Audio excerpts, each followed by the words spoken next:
Latur Vidarbha express गेल्या अर्ध्या तासापासून या ठिकाणी ठाणे स्थानकावरती आलेली आहे। पाहू शकतो कळवा स्थानकामध्ये बिघाड झाल्यामुळे तांत्रिक बिघाड झाल्यामुळे लातूर एक्सप्रेस ही गाडी जे उशिराने या ठिकाणी आलेली आहे आणि याच ठिकाणी मध्य रेल्वेची वाहतूक जे ते अर्धा तासपासून खोळंबलेली आहे।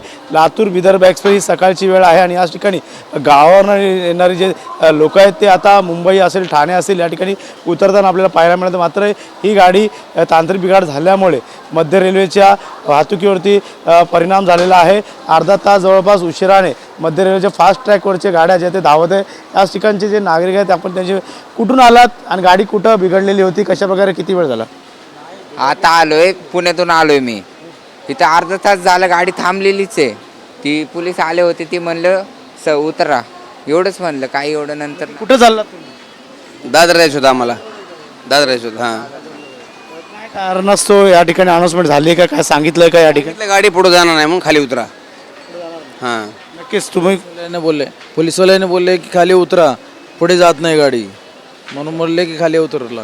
दादरला जायचं होतं मला। नक्कीच तुम्ही कुठं चाललात काका? आणि या ठिकाणी आता गाडी दादरला चालला, लातूरहून आला, दादरला उतरायचं होतं। ही गाडी जात नाही आणि ते उतरा। नक्कीच या गाडीचा तांत्रिक बिघाड झाल्यामुळे या ठिकाणी आता ठाणे स्थानकामध्ये ही लातूर विदर्भ एक्सप्रेस ही थांबून आहे। त्यामुळे नक्कीच या ठिकाणी प्रवाशांना आता ठाणा स्टेशन उतरून आता दादरच्या दिशेने असेल मुंबईच्या दिशेने रवाना होताना पाहायला पाहू शकतो। सर्वच जे आहेत ते या ठिकाणी लातूर विदर्भ एक्सप्रेसमधनं जे नागरिक आहेत, रेल्वे प्रवासी आहेत, ते सर्वच आता आपले सामान घेऊन या स्थानकावरती आता उतरून आता पुढेच्या दिशेने जात आहे। काहींना याचा त्रास देखील जाणवलेला आहे। त्यामुळे मध्य रेल्वेच्या फास्ट ट्रॅकवरती आता गेल्या अर्ध्या तासापासून मध्य रेल्वे जे आहे ते उशिराने धावताना आपल्याला पाहायला मिळते। आता तांत्रिक बिघाड झाल्यामुळे लातूर विदर्भ ही गाडी जी आहे ते या ठिकाणी आता थांबवण्यात आलेली आहे। त्यामुळे आता तांत्रिक बिघाड हा कधी दुरुस्त होईल हे देखील पाहणं गरजेचं आहे। मात्र कळव्याच्या दरम्यान गेल्या अर्ध्या तासापासून गाडी उभी होती, त्यानंतर आता ठाणे स्थानकाच्या दिशेने ही गाडी आता पलट क्रमांक 8वरती थांबवण्यात आलेली आहे। त्यामुळे या ठिकाणी रेल्वेने प्रवासी करणारे गावावरनं उतरत असणारे सर्व चाकरमान्यांना देखील मोठा फटका या ठिकाणी बसलेला आहे। त्यामुळे लवकरात लवकर आता तांत्रिक बिघाड कसा दूर होईल ते देखील पाहणं गरजेचं राहणार आहे।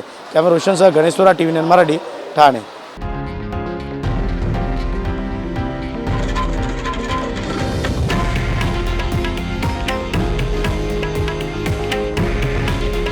हे आहे देशातील नंबर 1 न्यूज नेटवर्क आणि आपण पाहत आहात TV9 मराठी। काळजी तुमची, हित महाराष्ट्राचं।